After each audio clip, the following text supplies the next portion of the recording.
You serious? So this is How to Kill an Hour. My name is Marcus Bronzy. Thanks in advance for killing some time with us. Joining us on today's show is a good friend of How to Kill an Hour, a regular dude in here, someone who's been doing the most at the moment, Dev. Some say too much. Some say you're doing too much. No one's ever said that to me. No one's ever said you're doing too much. You're not suffering from that overexposure just yet. We'll let you know. We'll let you know. So loads to talk about in today's show. First things first, we need to talk about SAS Who Dares Wins. Dun, dun, dun, dun. Stand Up for Cancer special. Now 12 recruits are seeing if they have what it takes to be in the SAS. I'm trying to do that guy's voiceover. He's got an amazing voice. His voice has lived. He's got a voice to live. All right, so for people who've never seen the show before, there's a bunch of former special forces soldiers who take members of the public and they put them through the type of training you would go through to get into the SAS, and they make it into a television program. It's really, really brutal, as you can imagine. They try and make it as hard as possible. They try and give you as close of a taste of what it's like to actually train to be in the SAS. And they did the first celebrity version. We filmed it last year, and it just started on Channel 4 Sunday just gone, which would have been the 7th. Yeah, that's it. Sunday the 7th. And how long is it running for? Like, is it 5 episodes? They weren't only going to have 4, but the channel were like, we like it, guys, because that's how people at Channel 4 talk. We like it, guys. It's great. Let's get 5. I think they're gonna. We love it, guys. They're gonna stretch it out into 5 episodes. Yeah, 5 eps, and the show really does show people getting the hard end of the stick, or as they say in the SAS, the normal end of the stick. Yeah. Do you know what I mean? But it's extremely physically and mentally draining, right? So when they do the celebrity version of this show, the presumption is that they're going to tailor it down a little bit, you know. Was that the case with the show? I mean, I'd seen the show before. I knew what I was signing up for. Like, I didn't even know where it was going to be or anything. They just said it's going to be cold, which I think I can handle way more than, say, if we had to be in the desert or the jungle like some of the other series that they've had. So I didn't know where we were flying until the day I got to the airport. And the producer's like, do you want to see where you're going? Open up the little bit of paper, my itinerary. It's like going to Chile, Santiago, Chile. I was like, oh my God. And then you get like a little fitness test beforehand.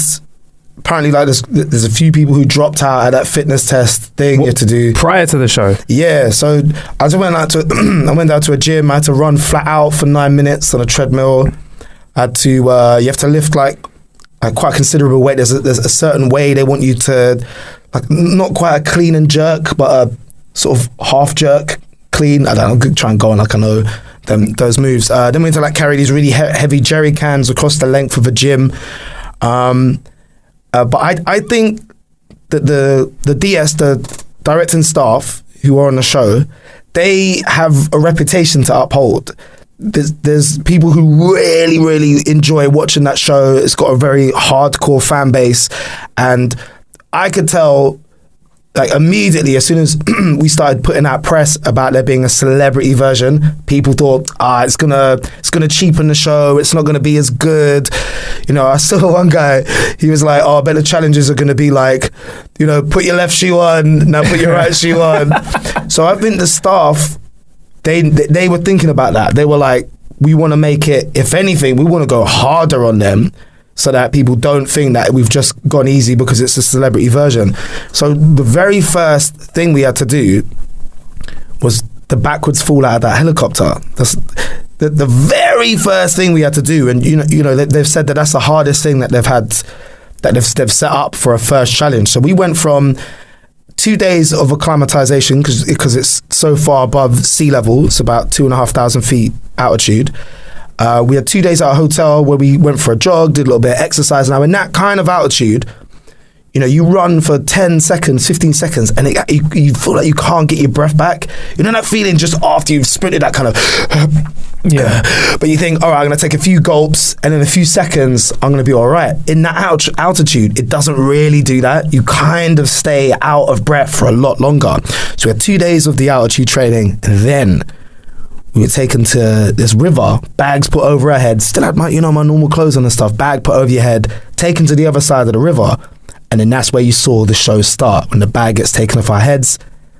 We got told to face the lake, rather, not river. We got told to face the river. Helicopter comes over. Ant Middleton, like the main DS, falls backwards out of the helicopter. And I look at Sam, who's like next to me, and I say, we're going to have to do that next, right? And sure enough, one by one, we had to run up this little hill. I'd never even been in a helicopter before, but I remember not even having enough time to be excited about it. I was like, I better listen or I might die here. Yeah. And it was such a good first challenge for us to do because, everything that they do on the show is deliberate. There's no kind of mistakes or accidents. They're very, very calculated with everything they do. So I'm in this helicopter listening to Ant. And he's giving me instructions. He says, you're going to cross your arms. You're going to lean back out of the helicopter. I'm going to hold onto your arm. And then I'm going to let go. Don't try and turn around. Don't try and do a flip or anything like that. Just let yourself fall back head first into the water. Why specifically can you not try and flip over and land in head? It's more with dangerous. Your feet in? I think it's more dangerous to do it like that. I don't know why. But you're a good 20, maybe 30 feet above the water. It's a high drop. So I'm standing on the edge of this helicopter, leaning back. This is the first thing I've had to do.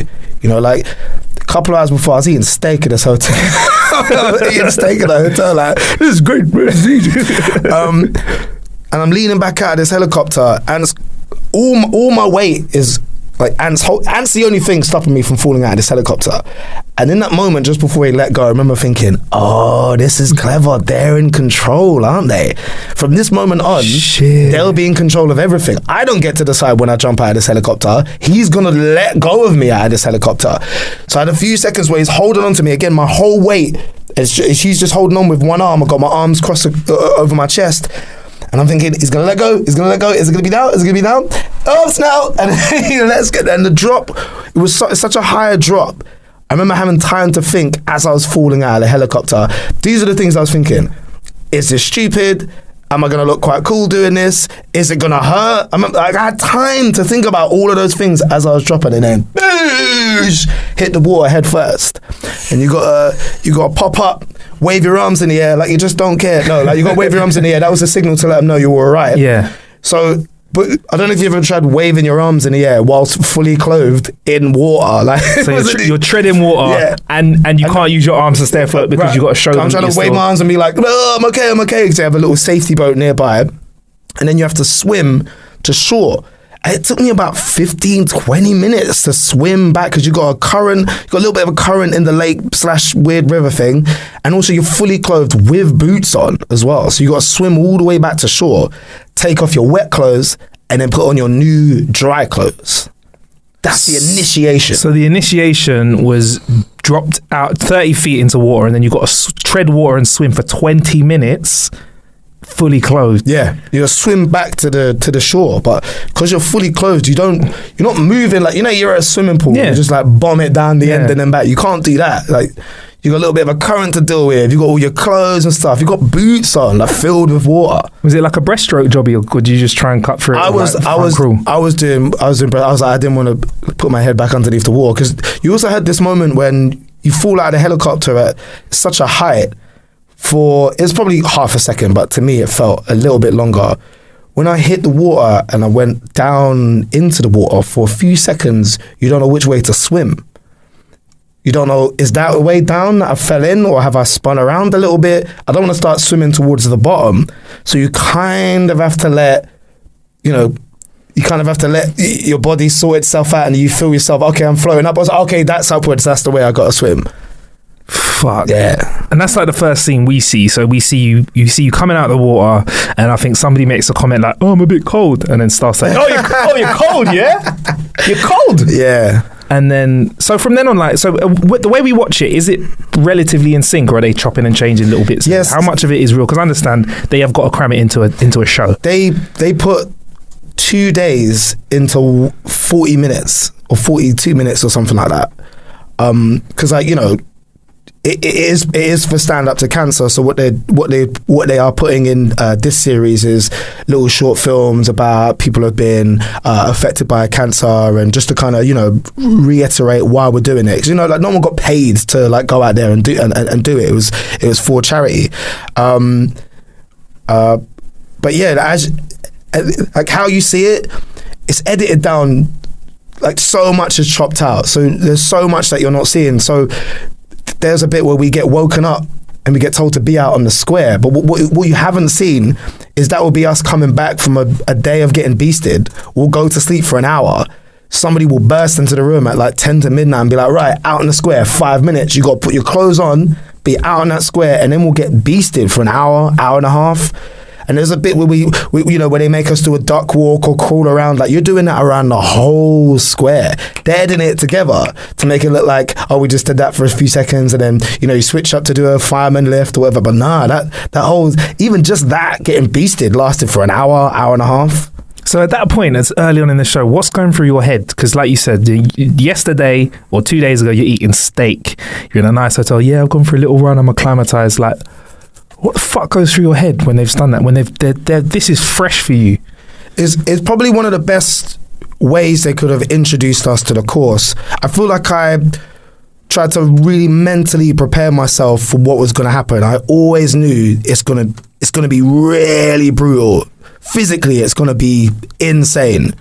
But like I used to go basketball camps when I was younger, and it kind of reminded me a little bit of that. Like, you're not really going there to have fun. You're going there to work hard. Going there to, every day you're going to get up early and you're going to be working hard all day. And if someone says, drop down, do push-ups, whatever, you just do it.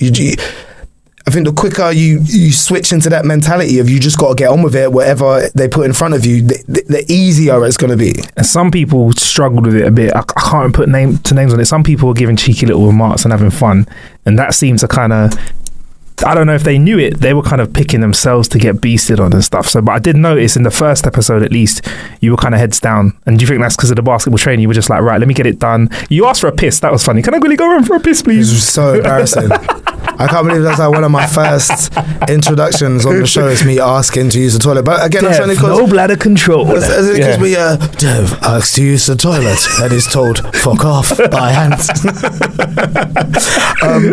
That was like 10 to midnight. They'd woken us up. Yeah. I'm a very regular guy, and I'd seen the show before, and I'm just thinking, okay, if they're gonna beast us, they're gonna do it until someone drops out. I don't want to have to like drop out because I need to go for a piss. I also don't want to piss myself on I was TV, curious. So. I was thinking, is the next line going to be Dev, eager to stay in the game, decides to relieve himself in his trousers? Like, I don't know. Dev has just whipped it out and started pissing everywhere. Getting better at that. It's getting stronger. So yeah, 2 days in. But yeah, you're thinking all types of things, man. I never once thought it was a mistake to sign up or I shouldn't have done it. But the not knowing what you're gonna do next, they're so good at that. They're so good at, you've got sometimes camera crew around you, but you stop noticing them after a while. You're not allowed any contact with them. You're not allowed to ask, for help or whatever, or some water. You're just supposed to just ignore them and get on with it. But it's very difficult to think of anything past what the current task was, But then, saying that, I had a lot of opportunities over the course to really take things in. So I don't know if you've seen the toilet situation that they got there. I heard the conversation. Is it a piss and a shit? Well, or is it a shit and a piss in that? And you burn it. That's all I heard. The toilets are cubicles next to each other that have elbow height walls on them. So if I'm sat next to you having a shit, I'm looking in your face. You know what I mean? Like, I can see your whole top half of your body. There's no hiding.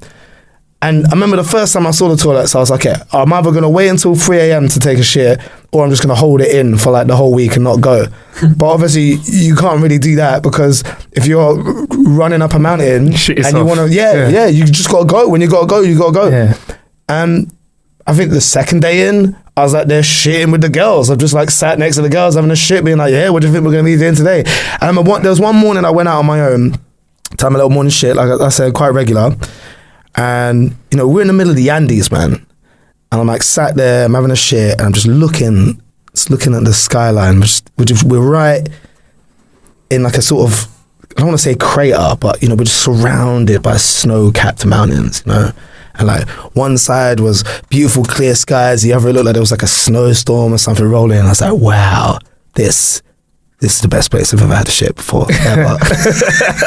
This is not even like, forget top 5, this is the best place I've ever had a shit before. And then I remember the moment was kind of ruined a little bit because, where I'd started shitting and then inevitably had to piss, it like angled through one of the slits, made out of wood, and then I sort of accidentally pissed all over the back of my trousers as well, so it's ruined a little bit. Like, this is one of the best places I've ever had shit. Pissing everywhere.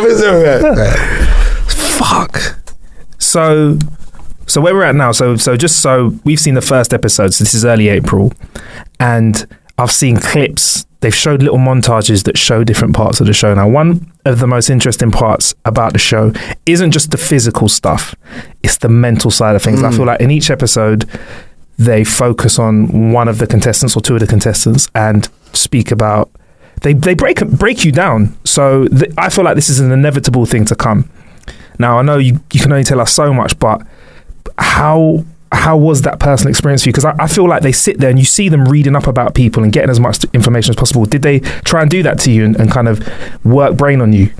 Yeah, so one of the things that I wasn't expecting from the process, I think I'm quite good at being, I'm a very private person.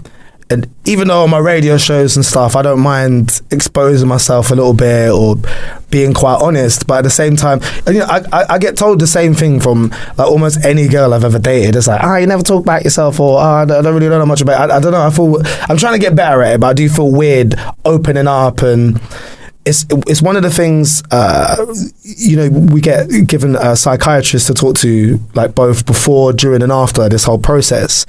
And the woman, Victoria, that I've been speaking to, she just broke me down so well that, you think you're hiding something quite well and actually you're not. You're wearing it out there on your sleeve. She said to me after the process, she was like, you started very much on the outskirts of the group, and then by the end, you were like, you were bringing everybody together, and, you're making sure everybody was all right. Like, is everybody warm? Is everybody fed? And that's how I am with my close friends and family. That's how I am. I'll do anything for my close friends and family, but just because of this job, you kind of have to keep people at arm's length a little bit. You can't just let everybody who rolls up to you like, hey, come be in my circle, come be my friend.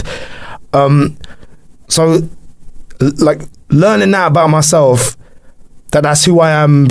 That's just who I am anyway. I am a naturally tactile and caring person, and I don't know, maybe there's even like points in my life where I felt like I weren't allowed to be like that it was seen as a sign of weakness or something, that maybe I just care too much. No, like, but yeah, just kind of coming out of it thinking, it's all right to be like that, but without giving away too much, this is the first time I've ever done anything this public that is that exposing. It was a full spectrum, full range of emotions that I experienced during the whole process. Fuck. Yeah. And would you say that being part of the SAS, they require to get that level of openness from you, or get that amount of detail from you? Do you think that's part of the process? Like, they need to know, because I feel like if you and I are going to go overseas on a Black Ops mission and potentially never come back again, and we've got to do some real fucked up shit that no one may never know about, I feel like I need to know you almost better than you know yourself, and vice versa, to be able to work the best. So is that part of the process? Well, put it this way, man. So there's an interrogation part. Yeah. I don't know if you've seen the past series, but there's an interrogation part. Now, the reason they work you so hard during the week is to get you as mentally drained, physically drained as possible, so that they can, look how people are when they're just a bit hungry. Like, hangry is a real thing. Yeah.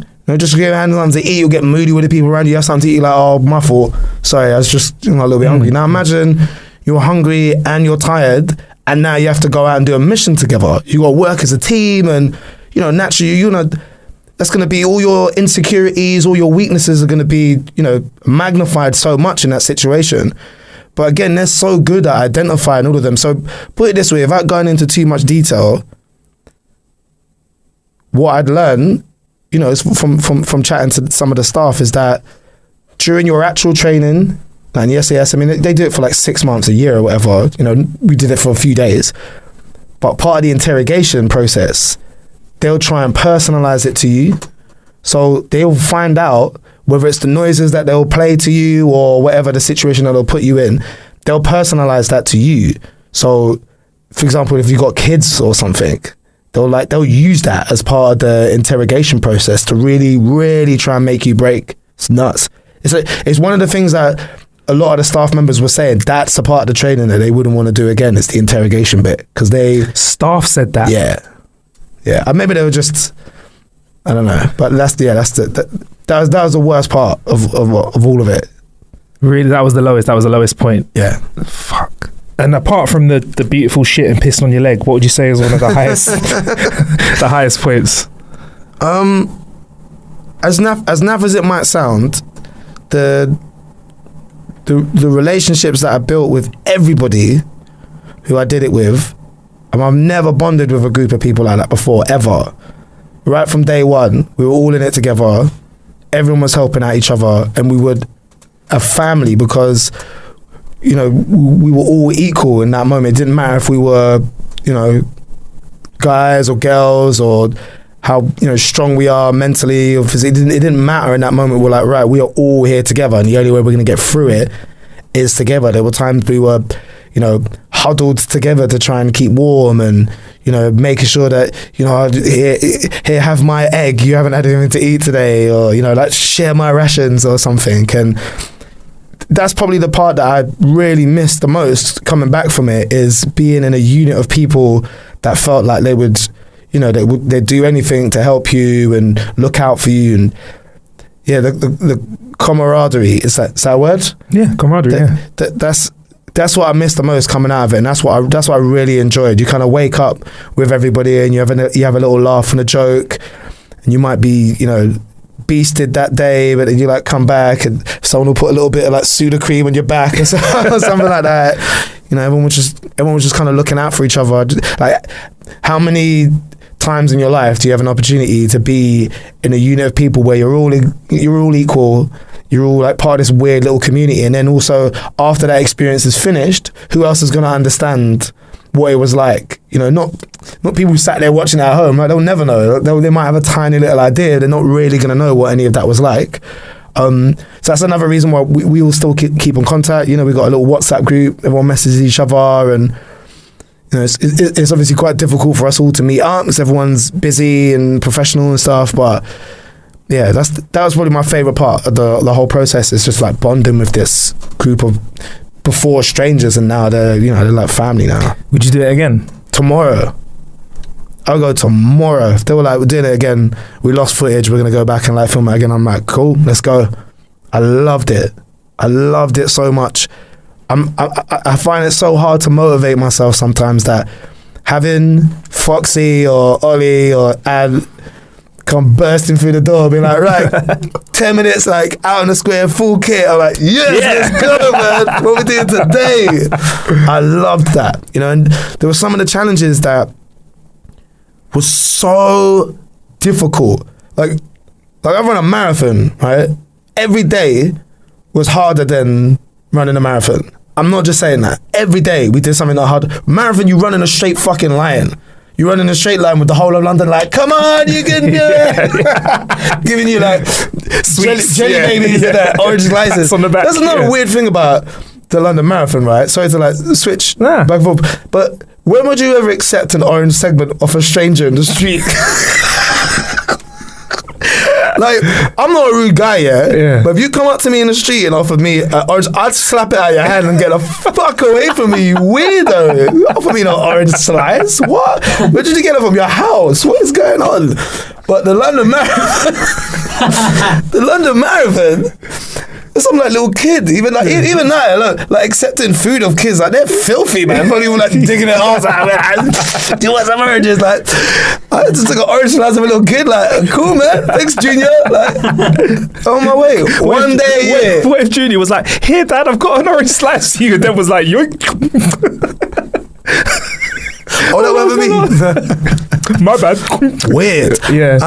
Fuck, I forgot what I was talking about. How did I get? Oh yeah. So look, I've run the London Marathon with very little training. 10 days after coming back from Jamaican Carnival. So that's like minus training, isn't it? Really? That's like. No, if you think about it, because. Oh, okay. All right. Yeah, I know what you're getting at. Go on. I mean, all the parties you're going to, you're dancing. Right. On the actual carnival route, I think it's something like, 13 and a half miles. Oh, there you go, yeah. And that's double because you're walking at a weird pace, you're kind of like chipping, and you're dancing like the whole time as well. So that's sort of walking a marathon. Balance that out with the liquor. Still walking a marathon, man. Yeah.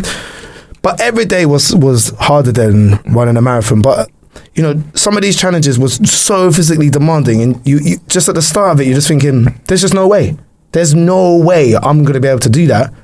And you do it. You don't look at what everybody else is doing, or they're that far, or you don't look at what anybody else. You just focus on what you're doing, and you put. And I don't want to sound like some like cheesy motivational speaker, but you're putting one foot in front of the other, one foot in the other. Just keep going, and you look up, and it might be an hour, it might be 4 hours later, but eventually you kind of look up and you're like, "Fuck, I did that. I didn't stop. I didn't listen to that part of my brain saying just fucking collapse, just give up right now." And I feel like I've tried to come back home with that same mentality. Like, okay, what are the things that I look at and go, "Oh, I couldn't do that. Oh, it's too difficult. Oh, someone else is already doing that and they're way better than I am." Well, like apply that same logic of put one foot in front of the other, one foot in front of the other. Just keep going. So I kind of came back feeling that we put so many limitations on ourselves of what we can do. Fuck the physical stuff. Like that was obvious to me. I'd said to myself, "Oh, I'm not going to be able to go past this point," and I fucking did it anyway. But I'm talking about like the mental restrictions you put on yourself. You think, well, I might be doing a few things that I enjoy, but I've got no space in my life to do anything else. I can't learn this new skill or go and try this new thing out. I don't want to step outside of my comfort zone. But you're putting that restriction. No one's come up to you and been like, you can't do whatever it is. You're putting those own restrictions on yourself. So I tried to come back and think, let me not do that. Whatever the glass ceiling that I've created for myself, let me fucking smash through that, or at least raise it up a few levels, you know? I think that's what the boys wanted from you as well. Like, I think that's what they're trying to show you can do. They're kind of making you realise a potential that you wouldn't have unless you went through that process. Yeah. Do you feel like they had a lot of love for you as well? Because it's easy because when I watched that first episode, at times I'm like, you lot are fucking pricks. You're just doing this to fuck with them. But then at other times, I'm like, wow, like this is something that you guys are doing to others because you've gone through this and it's made you into some of the best operatives in the world. Like the SAS is respected very highly when it comes to special forces. I'm not just saying this, right? I love those guys so much. Like I'm gonna get a little bit like choked up just thinking about it, but they're so amazing and so supportive. And like maybe Ant would say like the only one he was a little bit more he was sort of like a distant dad a little bit, you know, because we didn't really like get a chance to like really like hang out with him. But say, you know, like Foxy and Ollie and Billy at some point, you know, whether it was they were briefing us for a mission or they'd be showing us around the accommodation, like it just felt like don't get me wrong, they demand total respect. Don't you ever try and take the piss. Don't you ever try and think like, yeah, we're pals. Don't you ever do that. But I felt like I'm just going to show them respect. I'm not going to try and overstep the mark or whatever, try and take the piss. But they were so incredibly supportive and so amazing. And to just share that experience, just to get a tiny little snapshot into their world and how they've trained and how they've become who they are was just amazing.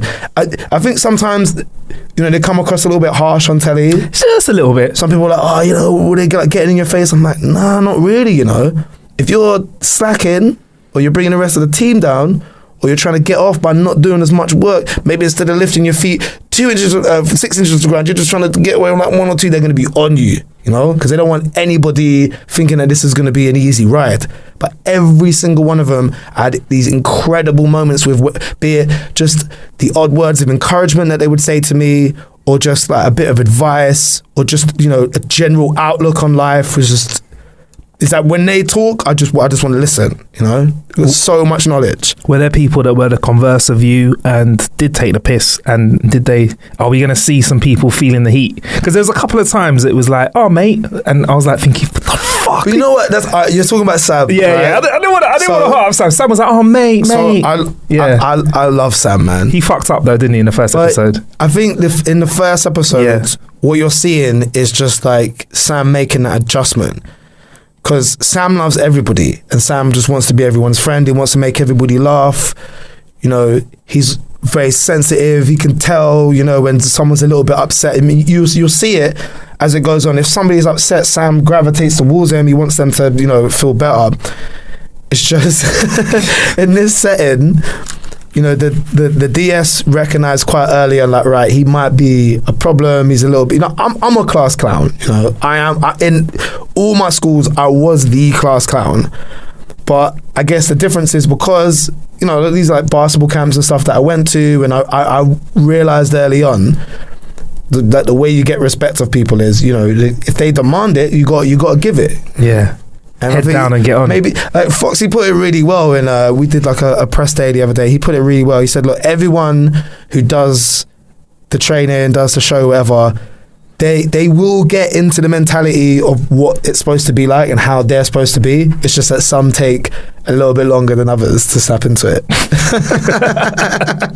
And those are the bits of the journey that I enjoy watching. It's thoroughly entertaining though, man. I mean, seeing Foxy go out to Sam after he fell out of the helicopter, because Sam sort of like fell back and then he turned around as well, so he did a couple of flips. Yeah, he did listen, he went quite Olympic. He did a couple of flips as he come out of the helicopter, and Foxy just like walked up to walked up to him like, we're all shivering trying to get changed or whatever, put our clothes back on, so like put the dry clothes back on, and Foxy just walks up to Sam. He was like, what the fuck was that? Yeah. He looked like he just got shot. Was it when he fell out of the helicopter, he goes, fucking wanker. Wanker. It's like, wow. Wow. Dude, first time pushed me out of the helicopter. It's his first time. Fucking wanker. And you see him fucking that was surreal. That was kind of a big wake up to kind of the way it was going to be. So how is it being around people that you know are highly trained killers?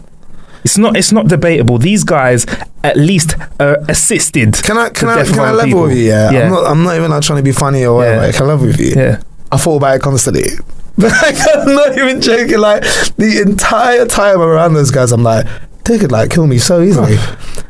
In fact, on one of these press days we were doing, we were like separated off into groups, and there was me, Andrea, Flew Swimming, and Foxy, one of the directing staff. Okay, Foxy's like, you know, over 20 years, like special forces.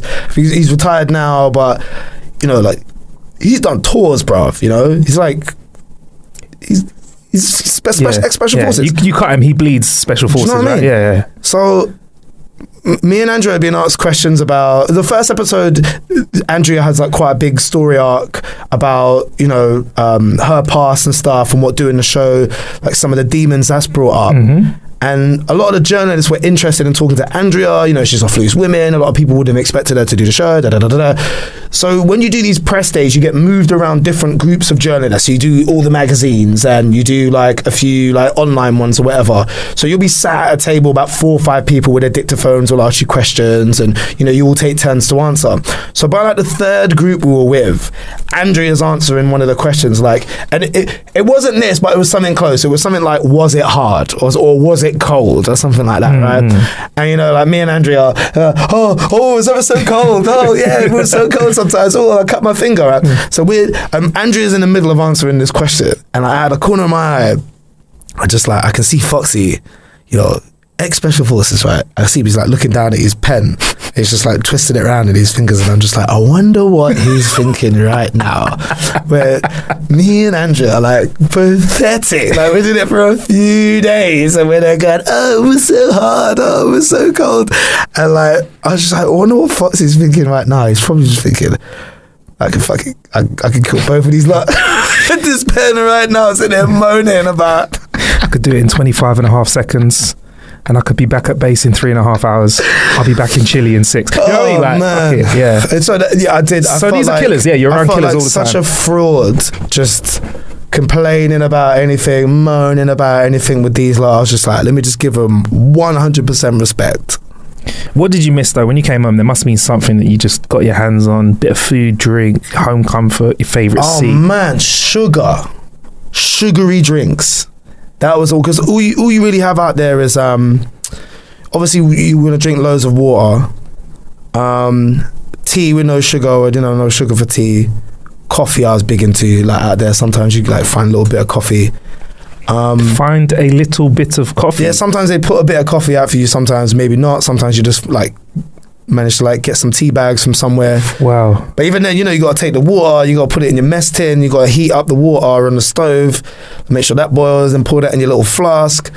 And you got like a cup of tea for the day. Like, trust me, when you're like halfway up a mountain and you got half a flask of like lukewarm tea, like liquid gold. That might save your life. Yeah. In fact, there was like one exercise we did where I found my emergency rations from something we did before, and I didn't need them.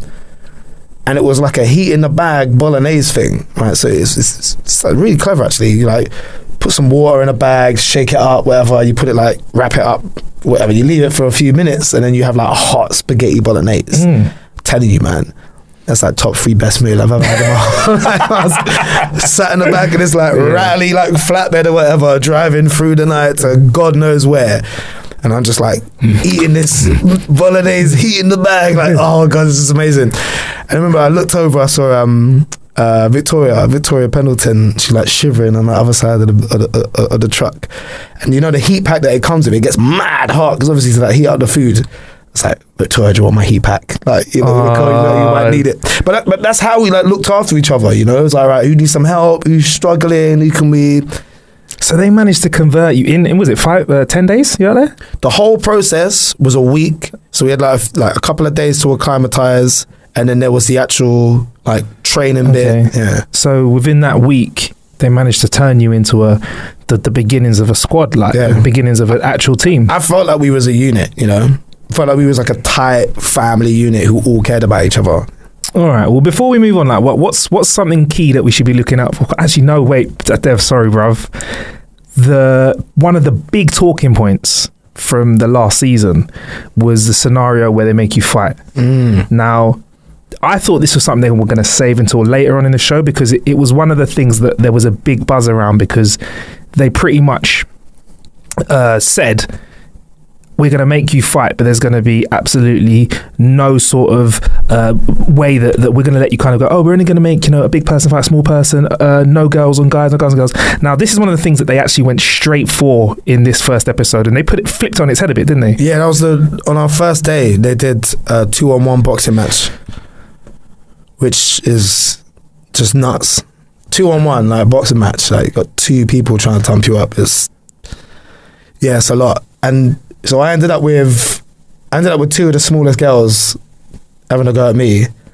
And so what goes through your head when you're in that scenario? Be real with me, because I think that there's a lot that could be going through your head. I knew straight, because I'd obviously worked it out. We were the last people picked. I'd worked out, okay, it's not going to be me and another one of the girls going against. So it ended up being me, Victoria, and Camilla. They're not going to like put me and one of the girls against another one of the girls. It's going to be them 2 against me.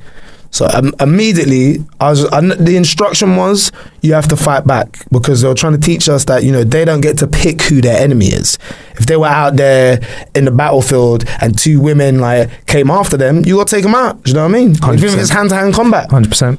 But I'm thinking, this is a fucking TV show, bruv. So I ain't swinging on no girls. I don't care what the exercise is. I ain't swinging on them, okay? You don't get me on camera swinging at these girls. So, I gloved up, And the whole time I'm just thinking, there's gonna be UCs on bare, just bobbing and weaving. I'm like, these ain't gonna be able to catch me. You mad? Like a little a rope-a-dope Dev, yeah? Yeah. Okay. But I let off couple shots. Because were you aware that if you didn't let off those shots, that would at some point they'd use that against you, or they'd come back for you? Because that is something that can happen. They do remember. They weren't happy about the fact that I didn't fight back, and it was only it feels like so much longer, but it was only a couple of minutes. So the first little round, I felt like I go on. rolled, you know what I mean, the couple of wheeze out of the way. And then there was a bit where I was against the wall. It's a really weird sensation, right? Because I was against the wall, and both of these girls are like swinging at me, you know what I mean? And they're not weak girls. They're like swinging. But just this feeling of, I felt so helpless because I was thinking it was going against everything that I've been taught. Yeah. You know, like regardless, like I can't throw a punch at these girls. You know, it's like the way we've been socialized. I'm so much like if it weren't in this setting, you know, I could just grab one of them, fling them, whatever. Like, you know, I could easily get myself out of this situation, but I can't. I've sort of just got to take these nicks against the wall. And then for the second round, they made me like square up again, and they're like, "You better fight back, like, you know, don't just like stand there." Like, so they clocked onto your bob and weave. So I let off two different shots. Right, so one shot, I jabbed Camilla in the head a little bit, but it's kind of one of those like I gave her one of them ones, like I kind of shoved their head back, like give me some space. Back up. Like I was gonna set her up for the baby, you know. I didn't follow it up. I just gave it a little like on her head. The jab before the cross. Yeah. And maybe I gave Victoria Pendleton a little hook to the ribs. Maybe I did. Maybe I gave her just a little, just to get a bit of space. You know what I mean? Just to get a little. And I kind of heard the wind kind of like come out of her a little bit. Yeah. I felt terrible about that. But I was like, I thought that was acceptable. Because in 2019, our generation has been socialized. Do not hit women. Yeah. That's how, like, from Mars, even EastEnders, you'd watch like a woman pummel into a guy, he'd slap her back, and they'd be like, you know what I mean? Is that him here? Probably Trevor. That was Trevor, the Scottish villain, because he was heavyweighted. He was heavy. But so you've been socialized to just not do that. Like mentally though, like afterwards, like. Yeah. What was the changing rooms like? Like, what was it when you got back to base? You've all just been punching each other up. Horrible. So everyone's crying. AJ deliberately, because she saw the play, she kind of deliberately picked two quite big people, didn't she? So she picked two guys. Yeah, you got Olympians in your group as well. You've got ex-rugby players. You've got some of the most physically fit people out there. AJ picked two guys and she stood her ground, but she got battered. Like, it was really hard to watch. She got battered. Thumped up in the face, everything. I was like, oof. But here's the thing, right? The guys were very, very upset afterwards. When we all went back to the accommodation and we were like sat around, everyone was very, very upset because, you know, naturally in our profession, we're not aggressive, violent people. You know, we don't enjoy fighting. Of course not. We're fucking TV presenters and fucking work in the media or whatever, you know, trying to get as far away from that shit as possible. So in that moment, to have to be pit against each other and inflict harm and damage to, you know, each other was so difficult. But, you know, what I was explaining to, like, Sam especially took it quite hard. What I was explaining to him was like, look, AJ picked you for a reason. She picked you up because as part of her experience, she wanted to go against two guys. She explained it in a bit, like, all her life she feels like she's been fighting against the odds and, you know, against people who are bigger than her. And so this was to prove to herself and maybe to other people that, you know, I ain't no fucking pushover, you know, I could take it. And she did. She was still standing, like, at the end of it. That was insane, yeah. She took a pummeling, like, they did show like AJ, that. Man. Yeah, so afterwards, like, over dinner, at the end of the day, like, what the fuck do you talk about after you've all been slapping each other up? That, you know, we were reminding each other it's an experience, it's a TV show, let's not take anything personally, let's all look after each other. It was very difficult. That was probably like one of the lowest moments we all had together. It's like just coming back from, it wasn't just difficult hurting each other, it was difficult watching each other get hurt and get beat up. But you just got to do it, man. You just got to get on with it. You just got to do it. It's crazy, man. Well, that's just episode 1, bruv. Out of 5. So I'm, in a weird way, I really look forward to seeing the next episode. But I'll be honest, Dev, like, it's not an easy watch. Like, it's not like Friends. It's like, the tension is unlike any other show that I've seen before, because it's fucking real. It's faces that you know. Do you know what I mean? That feeling you might get in your stomach whilst you're watching it, it's like that times 10 when you're there and it doesn't go away. Even when you're in your bunk at night and you got your eyes closed, you're like, any fucking minute now they come. Any minute now. Foxy, Ollie, Billy, someone's gonna beat off that door and be like, fucking get outside right now, like, please just let me sleep. That was one of the hardest things to turn off as well when I got back. I mean, it was only there for a week, but being like, trying to come off high alert when I come home, like, even just trying to be comfortable in my own bed, is just that and I realized when I come home as well that didn't stop. From the time the process started to the end, that feeling of any second now something's going to happen, that didn't stop. They were very good at keeping that. I'm curious to find out how, when people exit the special forces, how they help them transition back into society. With all due respect, being on high alert all the time, that's not how it is in the real world. No. In their world, when they're out there, that's cool. But coming back to the real world, I'd be very interested to find out what the process is.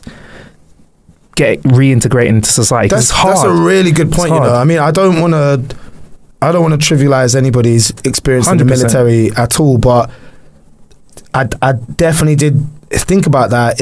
I only did it for a few days. If you've been in the military for years, and you come back home having to be told, all right, your whole frame of mind and the way that you've been thinking for the last, you might have done like a couple of months tour, you might have been in the army for a few years.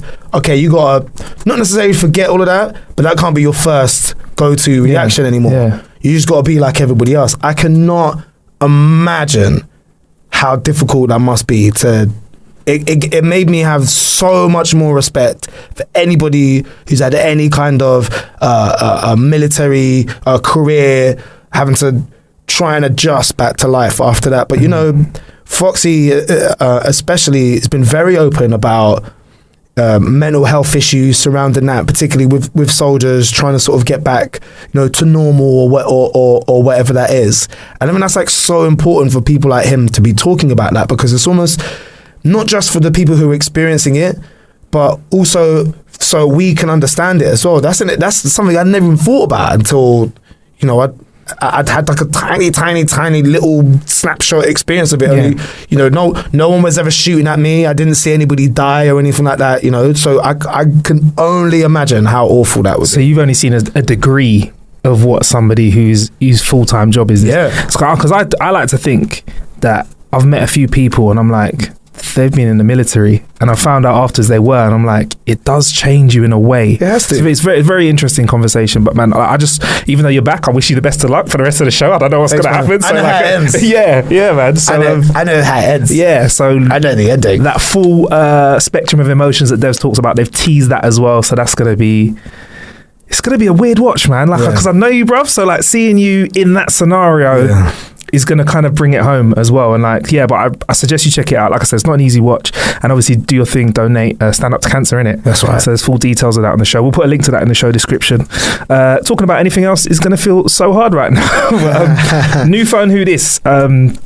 Is a little thing that we did recently. Good guys at O2 sent us a P30 Pro handset.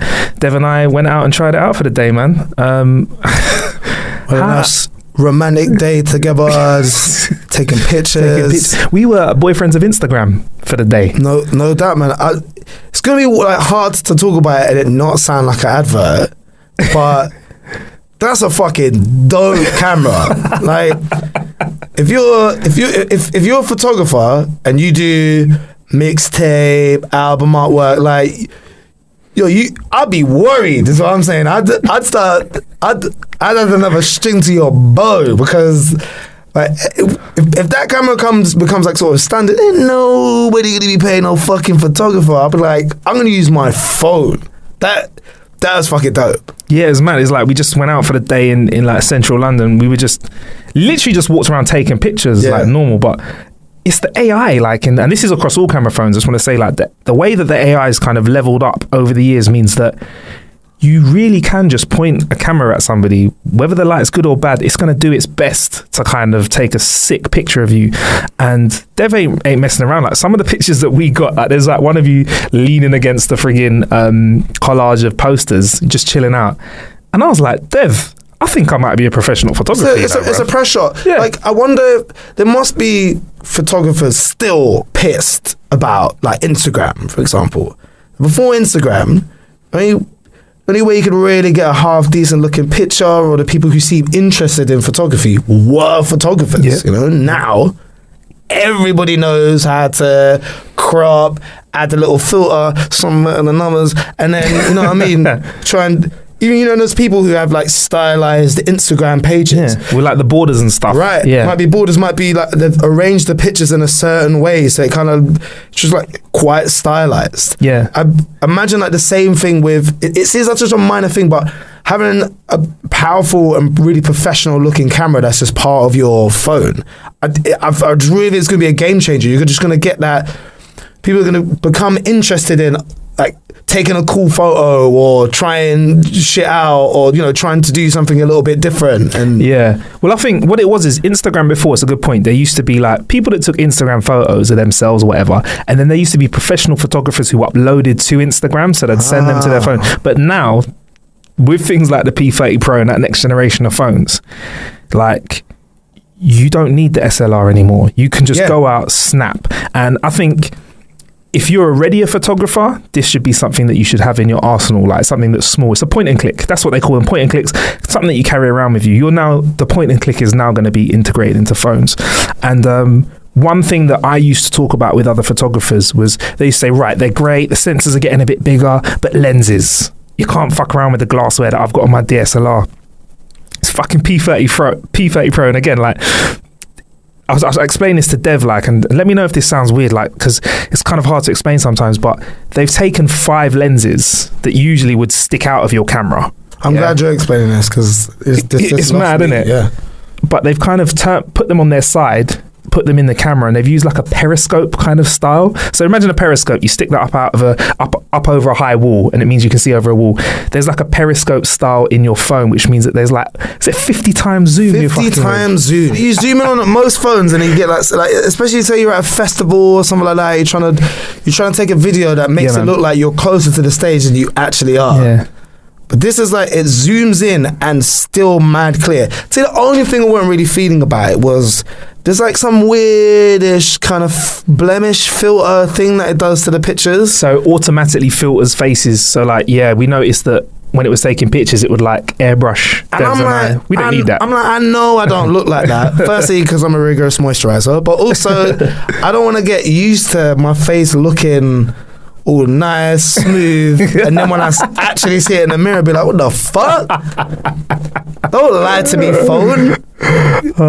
Tell me what I actually look like. That's the only kind of feature I was a little bit like, I want to be able to turn that on and off. I think we did. There was a manual saying. Okay. It did. But yeah, it was just a fun day. Like, we'll throw some of the pictures. I'll throw a link in the show description. Yeah, man. And like I said, you must have looked like a couple of dickheads who were like walking around like, take a picture of me here. Mate, not today. Not in 2019. Normal. Yeah.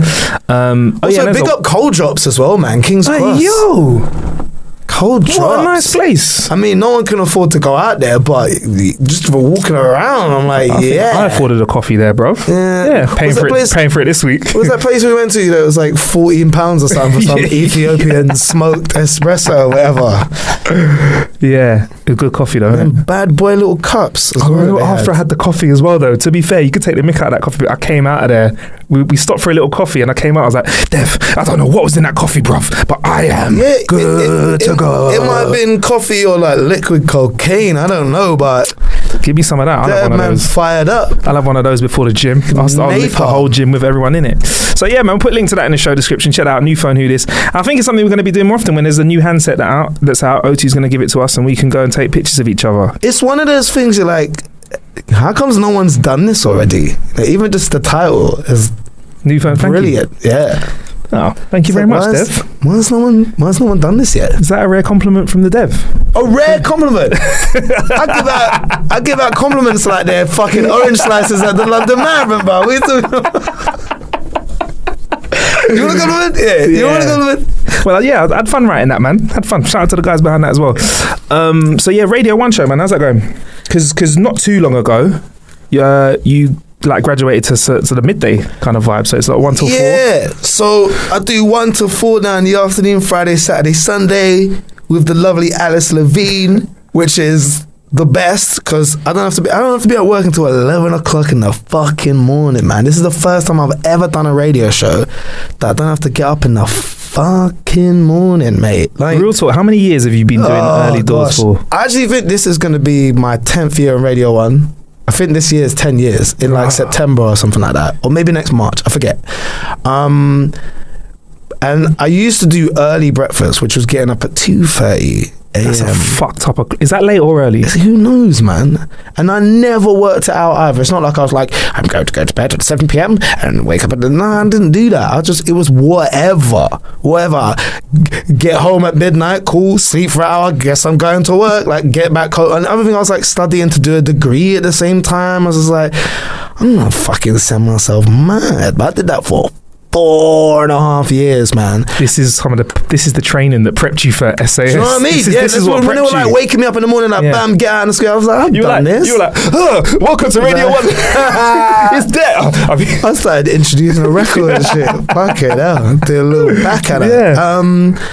Yeah, no, I did that for years. I did weekend breakfast for years, and then now I have to get up early in the fucking morning. It's great. But I also I covered The 8th, which is Radio 1's evening naughty show between like 9 and 11. That was a lot of fun. That's actually a show I wanted to do. I wanted to do a show like that for a really long time, where we got to be a bit rude, like how we are on the podcast. You know, you don't have to worry so much about your language or who you're gonna upset or offend, or in like, you know, the case of my podcast, you're not worried about who's listening. Yeah, no, it was just a lot of. It was a lot of. Why don't we put this on my podcast as well? This would be good content. I've not put a podcast out in ages. Fuck yeah, why not? So we could we'll just post it at the same time. Yeah, fuck it. And you'll say you're talking to me, and I'll just say I'm talking to you. Fuck it, yeah, standard. Sharing content. Yeah. And now I've got you recorded saying it as well. So like, yeah, but we'll just edit it around. I'll say fuck no. Fuck no. Punch it in later. No, I do not want to do that. The evening show was just a chance to really try out some silly ideas that I've had for a long time. Yeah, man. One of them in particular was this thing, Weird Wonderful, where we would speak to people who do things that other people might consider a bit weird, but we are trying to find wonderful things about. So we spoke to this guy who does like swinging and cuckolding. That was fascinating.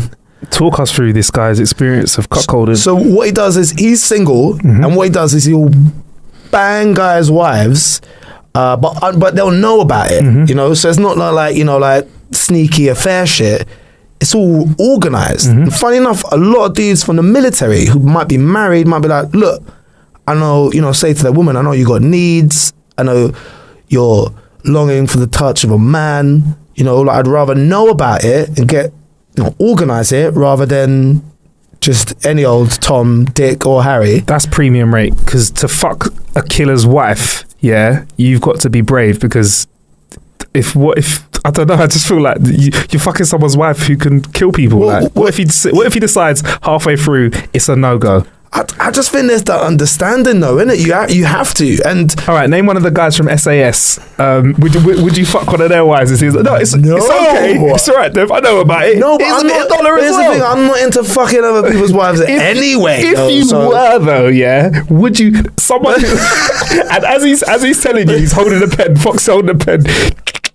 Dev, so no, I really don't want to do that. I've been in decent proposals before. Yeah, there's like girls and guys who have been like, either they want me to like bang someone in front of their boyfriend or whatever. I'm like, no, I've enough trouble performing in front of like one person, and that's the person I'm fucking like, let alone. No, being judged by outside party. This is the bit of the chat with the swinger cuckolding guy that really got to me. He said, I much prefer it when the husband just requests certain things, like we go out to dinner, send him some pictures, maybe a little video. He said, I prefer it like that rather than when the guy is sat in the corner of the room in an armchair. Which made me feel like, oh, that's happened before, hasn't it? That's happened enough times that you know that you're uncomfortable with it and you prefer it to be the other way. Just a dude, you can just see him in it, like sat in the corner, he's kind of blacked out a little bit. You can't see the top half of his body. He's just like sat there in the corner, like watching you fuck his wife. And his silhouette's got a weird bit of motion to it. His shoulders are pumping up and down because you know what his hands are doing. Yeah. And the occasional slap her ass a little bit. It's like, oh. God, that's to be under scrutiny while you're having sex, though. That's like a live scrutinous. Oh yeah. Just maybe it's something I could have done like 19, 20, but now I don't know. I'm when you're 19, self-conscious 20, about that shit now. Yeah, man. When you're 19, 20, your dick's just up anyway, innit? It's just doing its The job. wind changes direction. Yeah. You're like, hey. You get that weird thing where you're like, you know, like your belt or something. Fold up like, into the band. push against it. You're like, ooh, that's practically pussy, right? What's your name? So there's that. Who else was weird, wonderful? We did a weird, wonderful with this guy who I can forget the proper name for it. It's like vagina massage or something. So he massages vaginas, and it's for women who either struggle to or have never had an orgasm before. And to that I said, like, why do you come and see me first, girls? I'm joking. But he sort of teaches them techniques, teaches their partner techniques to using them. This is like much better if you're also watching this as well as listening, because what I'm doing right There's now a is camera in here, devil. just kind of like holding my thumbs up to Marcus's face and just sort of doing circle emotions. A little bit like I'm rubbing moisturizer into somebody's face. I don't know what the massage is. I'm just assuming it had some thumbs involved. But he sort of teaches them how to do it. But his story was fascinating. First off, he sounds exactly how you would expect a vagina masseuse to sound like. He was a little bit was he Spanish or French? Was it like inconspicuous European tone? He says, I'm not going to do that accent because I feel like I'm just going to offend a lot of people, but he's like very quiet. Like anyway, him and his girlfriend were together for a while. She started to struggle to orgasm regularly. He learned this fucking technique, just taught himself, like reading books, going seminars, making little clay models. I don't know how we learned, right? But he got really into it and then did it to her. She thought it was so good. She was like, you have to go into business with this. You have to offer this as a service, as a way, not like a sexual thing. So, like, because that would be a difficult fucking sell for you to do that the other way around, for you to be like, baby, I just feel like I got this gift that I need to share with the world. You know what I do for you that feels so good for you? Why just keep it to ourselves? I feel like that's like the highest compliment you could receive from somebody is, this is so good, you need to share this with the world. I've never fucking had that.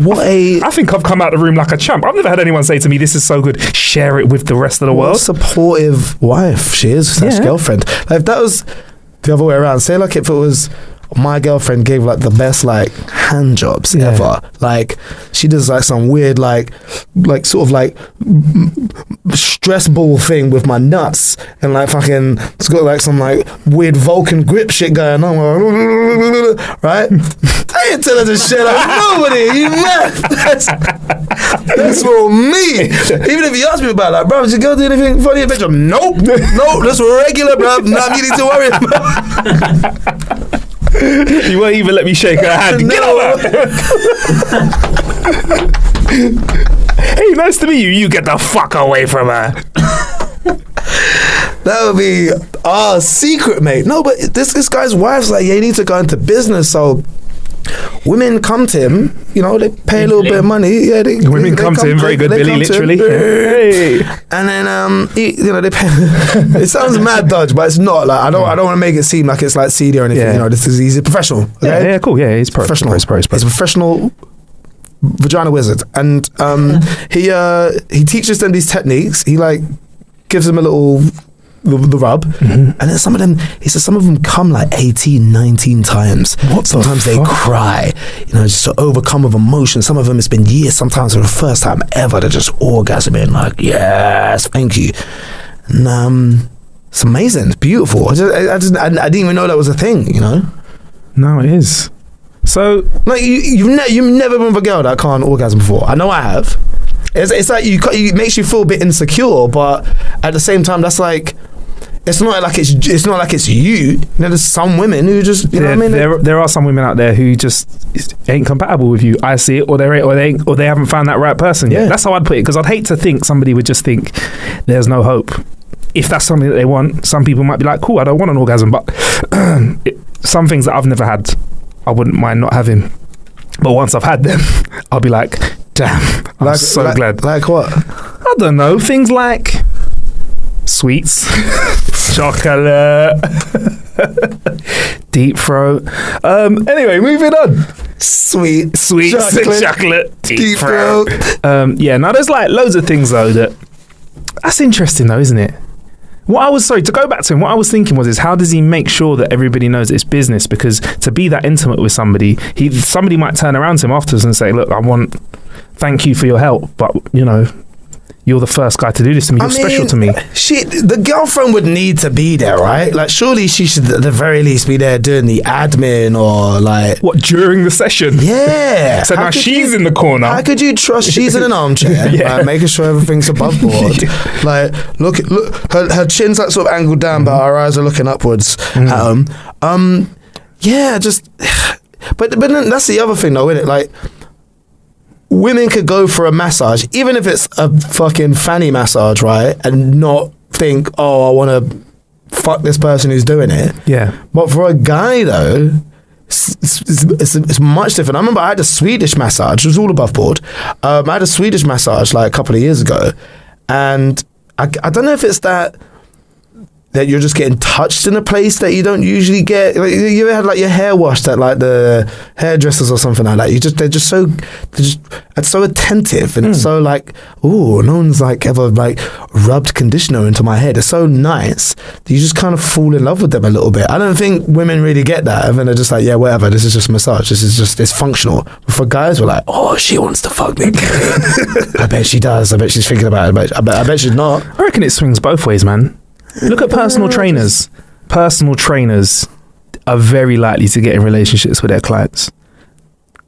I know a lot of personal trainers who are because if you're there, it's another thing, an intimate relationship. It's not even genuinely the most pleasurable thing. It's going exercising feels good afterwards, but at that time it doesn't feel nice. But yeah, I've had a few that is like all of my like training you. Let me train you, a couple of free sessions, whatever. I wonder what that is. Is it just because you're working out together? Like, I think like gym gear on a woman isn't it just the best? It's this gym gear both ways. It's designed to make you look good. I love the gym gear, all the little weird patterns, the fucking, what is it, Gymshark, I fucking love that. It's designed to make you feel great when you're working out. It's so good. I love it. What a fucking time to be alive, man. You see a girl coming to the gym just like, I'm like, oh, it looks great. It's just showing off everything and just, fantastic, man. So it really, really gets me going. You know that? Really? Does it? Oh, it's the bees and knees, man. I love that shit. Like the full outfit as well. The full like leggings, whatever. Then the pattern going up. It is designed to make you look good. It's designed to make you look good. It is so great. So you're seeing someone regularly and you're dressing up in your Gymshark stuff, yeah, and they're helping you. After you see them, you get a rush of endorphins from working out. You look at yourself, you feel the best. Yeah, you do. They're responsible for making you feel good and look good. How can you not get attracted to them? Yeah, I couldn't be a personal trainer. I reckon they get it in. Oh, 100%. Yeah, I reckon they get it in. They're like the dark horses. They think they're getting away with it as well, but we all know. Now we all fucking know. All know. We know. We all look at every personal trainer and be like, we know. Yeah, you scumbag. Yeah, we know why you're doing this. Fucking. Look at you in the best shape of your life because you live in the gym. Yeah, I bet you're not even working out. You just look like that from all that fucking. Yeah. Look at that, those fuck abs that you got. Anyway, I gave you a shout the other day, Dev. You were on the shitter. I don't know if you're aware, there's an ongoing theme here on the show you're probably aware of. We've discussed it a few times where we talk about whether one sits down or stands up when they go for a shit. That's not the question. When they wipe. Let me finish, Billy. Billy's very touchy about this because of the area that he's in. You didn't even let me finish the sentence. When they go for a shit and they're wiping their ass afterwards. Are you guys okay? We're okay. This? Billy's a little bit touchy about this. Billy gets a little bit on edge about this. He's just like fucking insulted his firstborn or something like that. Whoa. He's like, actually, it's not just when they're shitting, it's after the shit, when they're wiping. Right. So, Dev, after going for a shit, a nice healthy one, you've had a fibrous diet, wiping your ass. Do you stand up? Would you stay seated? I mean, I've heard you lot talking about this before. Here's the thing I don't understand, okay? Why is it one or the other? We've had hybrids. There's so, every shit is so different. Mm-hmm. You never know what to expect. You got to adapt. You can't, it's not just a one straight rule for everything. So, I'll tell you what is a game changer for me, like last year or so, and I don't give a fuck about fatbergs, right? Don't come with me that. Baby wipes, bruv. Baby wipes is a game changer. I've almost got it down to a perfect science, right? So I do usually my morning movements quite like heavy, quite dense, you know what I mean? But also quite a lot of product as well. So I'm usually on the toilet a good 15 minutes just to make sure I get everything. I call it sometimes like my stress dump. Just all my stress, just get everything in my gut. Just get to first thing in the morning, get on with the rest of my day. Right? So what I'll do, that first wipe, I'm not even looking at that, bruv. That's a fucking write-off, mate. I don't need to look at that. I know what that's going to look like. It's never going to look good. It's going to be a mess, a hot mess. I'm not even looking at it. Yeah. I'm like, not even... I'm like, no, I'm not even a little peek. Nah, bruv, gone. That first one is a write-off. See you later, mate. Then the next one, all right, now we've got to see what we're working with. All right, have a little peek, cool, fold, environment, fold, have a little wipe, then baby wipe. Baby wipe comes out now. Because I now got the main, you know what I mean, got baby wipe comes out, using ones at the moment, coated in fucking coconut oil. Jeez. That's what I'm saying.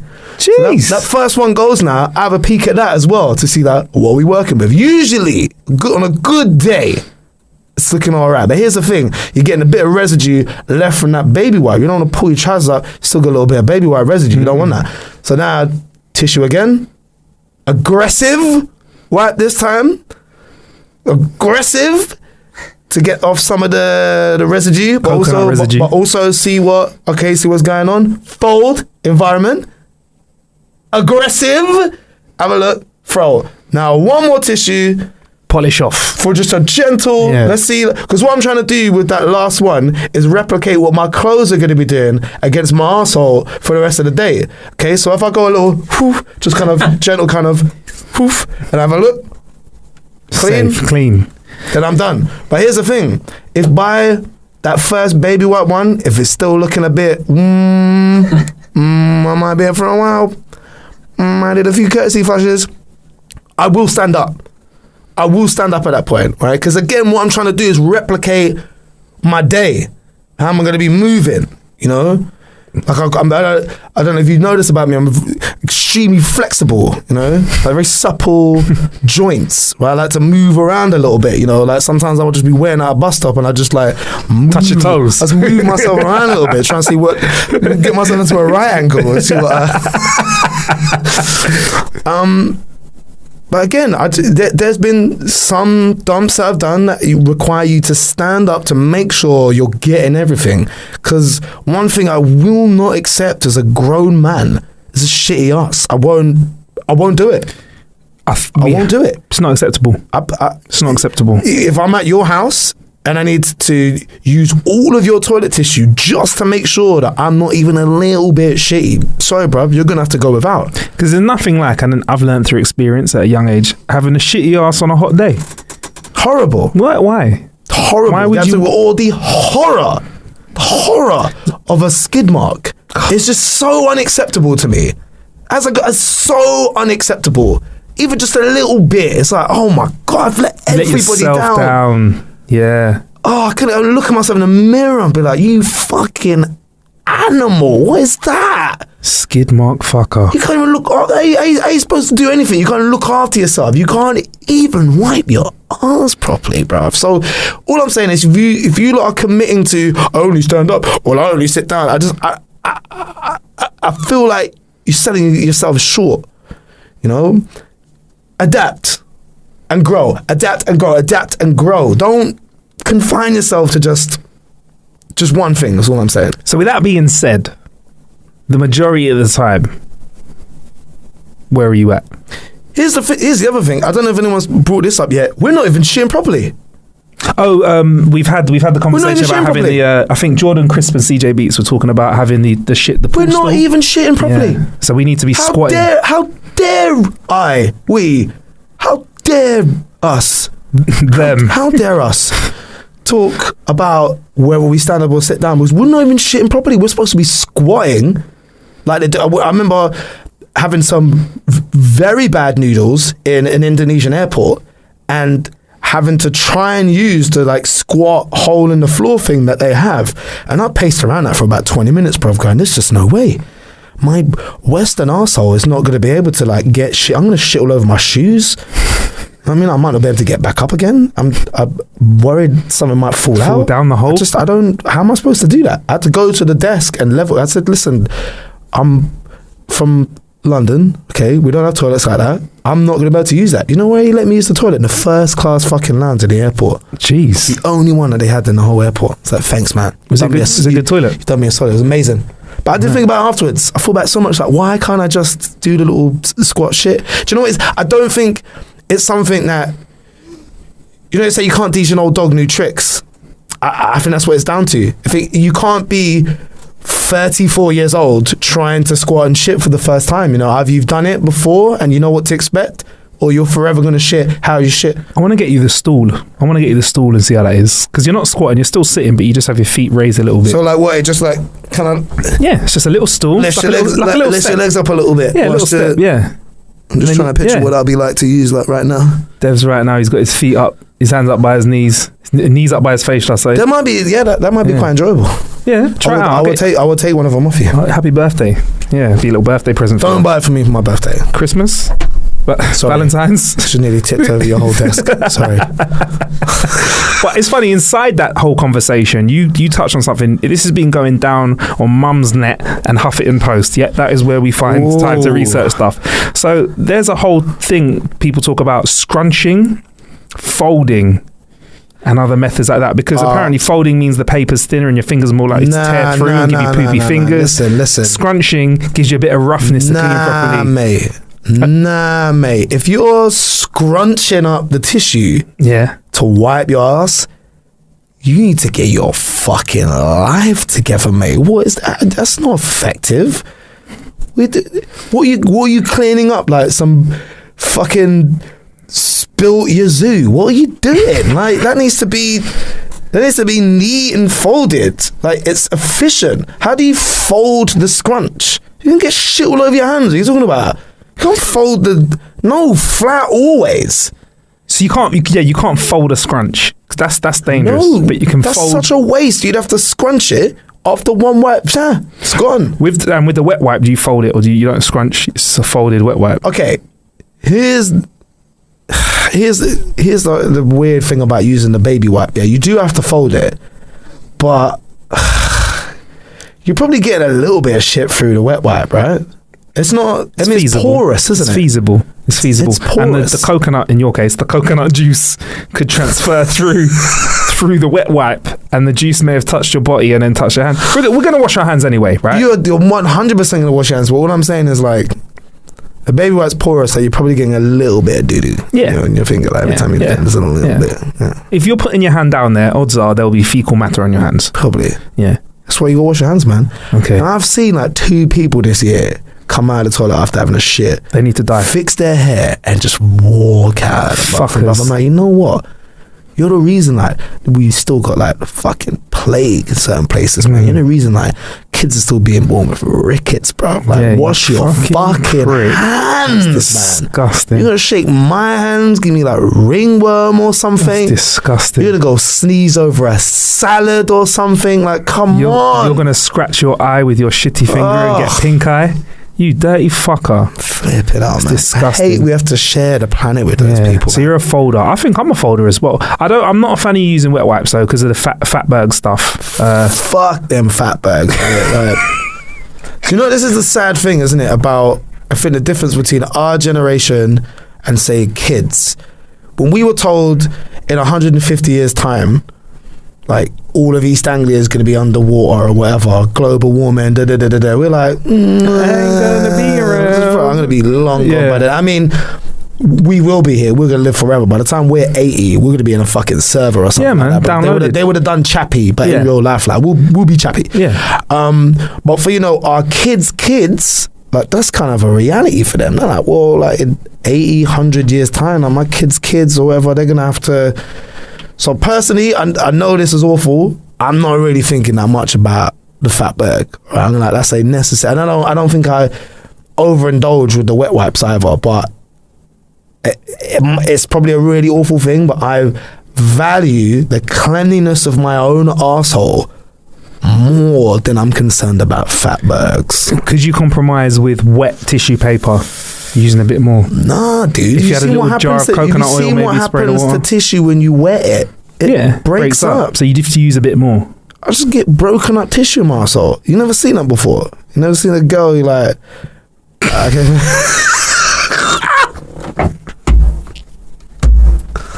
Do they know, by the way? Nah, they don't. The girls know that we see their arsehole so much. Like, if you're in a relationship with a girl, right? You see her arsehole so much, don't you? You see it so much. From angles that they never, and without using a mirror and squatting over it, from angles that we would never see. Like, I've seen my arsehole maybe like twice in my whole life. I've had a look at my arsehole and go, okay. Yeah. I see. All right. Right on. But, you know, for every like long-time girlfriend I've had, like, I've just seen like I could probably pick it out in a lineup. If you like showed me, if you had like one of my ex-girlfriends, just like a lineup of arseholes, I could pick it out. Just a circle. I could pick it out. I could pick it out like 100 arseholes. What, the actual like balloon knot, or the coloured, the slightly darker skin around the? No, I'd need to see like a patch. There's making a patch that's like 2 inches by 2 inches. I need to see like a patch, and I could be like, bum holes. We went out for about 5 years. That arsehole right now. They're like fingerprints. They're like irises. It's no one the same. Iris shape. That's actually the next security technology. So get into this bathroom. In fact, because you know they say like koala fingerprints are very similar to humans. Yeah. But they're like, there ain't no arsehole like a human arsehole. So the next thing will be like, you know, before you unlock your phone, you put your phone next to your ass. Like, hold on a sec, bro. I want to say, hang on a sec. It's locked again. Hold that from you, bro. No, not the phone, my cheek, bro. Do you think people are aware of how unique their arseholes are? I don't think people know about how unique their arsehole is. Fucking mad. Arsehole technology. Oh my God. Anyway. That's awful. Sorry. All right, one more thing as well, and I'd like you to help our very own Billy with this, because this is something that really? I think I want you to make him aware of, Dev. It's a little article that we've come across. Well, he doesn't use condoms? Billy, what are you playing at, man? I think I'm just showing Dev the article, which is on howtocleanout.com, and I think it's just for a public service announcement. Apparently this is something that needs to be known by many people. The article is called "Don't Use Condoms Twice." So apparently some crazy people out there are doing something we never thought we'd see. They're reusing and washing condoms. Just look at this tweet from CDC STD. Who's that? CDC. They got a tick.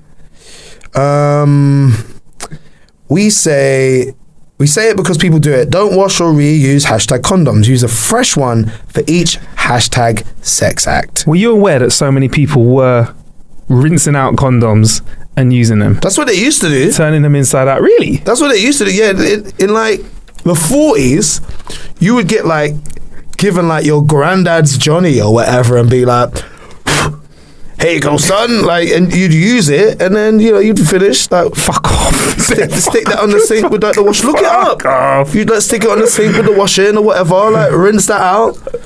Pop it in your top pocket. What were they made out of? Like Michelin tires then? To get the wear out of them? Yeah, I don't think it was. I don't think it was like latex technology back then. Yeah, what would it have been like putting on like a fucking balaclava made of like fucking rubber? This has got to be someone playing a joke on me at Google. I just googled 1940s condom. The first one that came up is called Nuttex. And they come in a tin, bro. That's Nuttex in a tin. Nuttex condoms. yo. If You're gonna nut. Take it to the next level with Nuttex. If you fucking pull a Johnny out in front of a girl that's coming out of a tin, bro.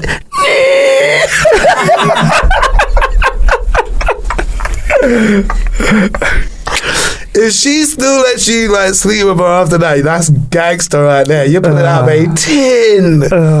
Giving a little tap first. Oh man, they were radium condoms. What is radium? That don't sound like something you should put on your dick, does it? Like if you're like put this on, it's gonna like make you perform amazing. Cool. What's it made out of? Radium. I'm like, nah. You're either gonna become a superhero with a super dick, or you're gonna die. I don't want to risk radium. It readily reacts with nitrogen on exposure to air, forming a black surface layer of radium nitride. Yeah, that's too many chemicals already right there. It's a chemical element with a symbol Ra, Ra, an atomic number 88. No, it's got an atomic number. Wow. How dangerous is radium? There's no evidence that exposure to naturally present levels of radium has harmful effects on human health. They're usually caused by gamma radiation. Why are people... Does it not explain why people are reusing condoms? Is it an economy thing? It's fucking Brexit, isn't it? I bet it is. I bet Brexit's the reason when people are trying to save money on Johnnies by reusing them. Just go and buy a new one, man. People weren't aware. A very small percentage of people that is growing, like we're talking like 5-6%, but it's quite important. So people aren't aware that oils... Like homeschooled pagans or something. Who's reusing the...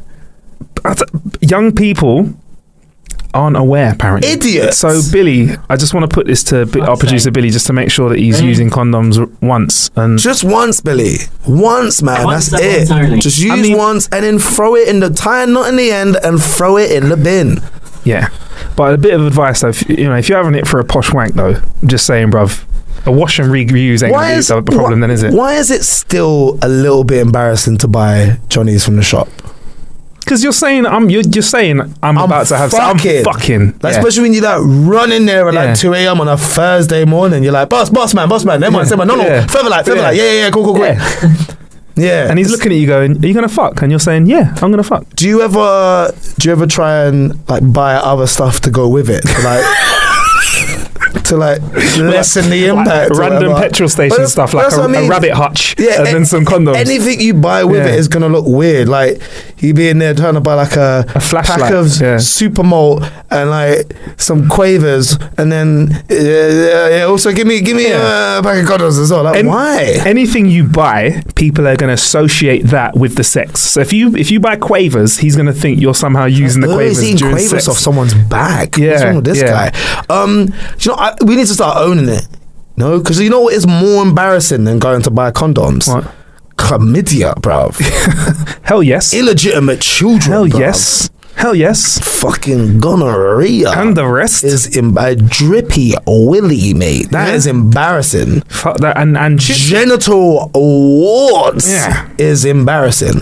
You know, I got a little funny STI clinic story, right? Oh no, two. I'll do two quick ones. One, as I was coming out of STI clinic, this is like the one that used to be in Archway, so I was probably about 19, 20 years old. And as I was coming out, this girl tried to chat me up while I was outside. She's like, oh yeah, where you going? I'm going home. I'm going home to go cross my fingers until I get my results. And she's like, oh cool, can I get your number? I'm like, nah, you're not really trying to chop me outside a fucking ST. Was it apparent? Unless you show me a clean bill. I'm like, unless you show me your results where we're like, here, I'm all clean. Like, what are you doing? Anyway, another time I went, this woman comes in, to get me. I'm sat in this room and she like pulls this fucking.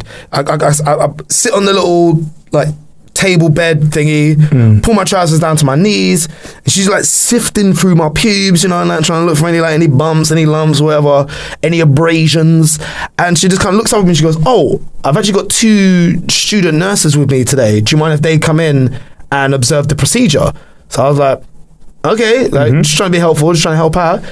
And then like these 2 like 19-year-old interns come in and pull up a chair and they sit around me, and the light is not dissimilar to this microphone. It's like they're like shining this light down on my fucking dick and balls and sifting through it, lifting up the sack, whatever. See, that's all, it's normal there, and and I just had like this. It was not sexual at all. How did your dick react to this then, knowing it was under that scrutiny? You know what? People react differently to that kind of pressure. You know, I was very proud of my little guy. Well done. Didn't get scared. You know what I mean? Realized what was going on. Oh, bit of an audience. Okay. All right. But it was not sexual at all. Funny enough, we like bring this up because I tell you where I was a little bit worried during the SAS Who Dares Wins thing. Yeah. It was so cold. Sometimes, and sometimes, you know, you might jump in some cold water and you get out and it's still cold, right? After that couple of days, I remember there was one time I stripped off, brother. I looked down at my dick and I was like, I'm sorry, is this my dick from when I was 4 years old? Where is it? Bruv, your dick's probably looking to go back in time, not just inside you. Your dick's probably disappeared, bruv. You ever had that your one? body's probably consumed your dick. You ever had that one where it's like shriveled and twisted around? You're like, what? I don't see the back of it. Like, what? Hey, this is on telly, man. What are you doing? Your balls and your dick were inside you for the last half of that, weren't they? Oh, mate, it looked like it'd been fucking choked out. Like someone, like he'd forgotten to tap out. Someone, your dick got mummified. Your dick looked mummified. like, come on, man. Shit. Who knows? You might see it in the next few episodes of SAS. I worry. I'm really worried that you might see my shriveled, twisted Willy in one of these episodes. I really am. Another reason to look forward to. There you are. Yeah. Anyway, then, man. Thanks for coming down the show, man. We got to bring you back. I'm so curious to see what happens to you and all of the rest of the guys. Like, it's gonna be very, very emotional because we've had one explosive dropout already. Somebody who looked like they were really injured. I can't remember her name. She was the MP, Louise. Yeah, and it looked like she was like one day and she was done. So she had a very difficult fall into the water. So when we were doing this backwards drop out of the helicopter, they were like, don't bend your legs, don't try and turn around, don't try and flip. She kind of landed in a bit of an L shape. So the back of her thighs took the whole impact of the water. Shit. So, you know, rather than falling in like head first where you'll be a little bit more streamlined, she hit the back of her legs and snapped her hamstring, and she had a 3-inch tear in her hamstring. So that's what she tried to soldier on through with, and that's you're pretty much done, right? Yeah, I respect that. She sounded like she's in pain in that episode as well. She's fucking in pain. Anyway, Dev, thanks for coming on the show. How to Kill an Hour. We can obviously find you on Twitter. It's Dev_101. Instagram at Dev. It's just Dev. Yeah. There's a lot of people really angry at me that I got that name, you know. I saw that. Why is it in your profile? It says my username's not for sale. Because everyone keeps asking if you know, it used to be people saying that they wanted to buy my username. How much for? How much they offer? I don't know. I never asked. I'd be curious. Right? Yeah. But there's some people now that are just like, give me that username. Yo, what the fuck are you talking to? Are you mad? Some guy is like, he looks like he's about 14. I've seen him in my DMs like a couple of times now, and he's like some American dude. It's like, hey pussy, give me that. Hey pussy, give me. Sorry, online stuff is just so funny to me. Hey pussy, give me that username. Right? Give me my username. That was my username. And I was just like, all right, well, just ignore it. And then he sent me one, another one being like, I ain't playing. Like, I wasn't playing. Give me my... I can't do it. Yes, none of that's real, innit? Nah, man. Just gotta Internet warriors. Learn to switch off sometimes. But yeah, I want to reiterate, my username's not for sale. I'm not selling it. Unless I know that Instagram's going to be like done next Tomorrow, week or something, yeah. then you can have it. Yeah, Yeah. I'll just give it to you. All right, cool. Well, that's where we'll be at. Cheers for coming on the show, bruv. Thanks, bro. Plenty of ways to kill some time out there. Thank you for killing some time with us.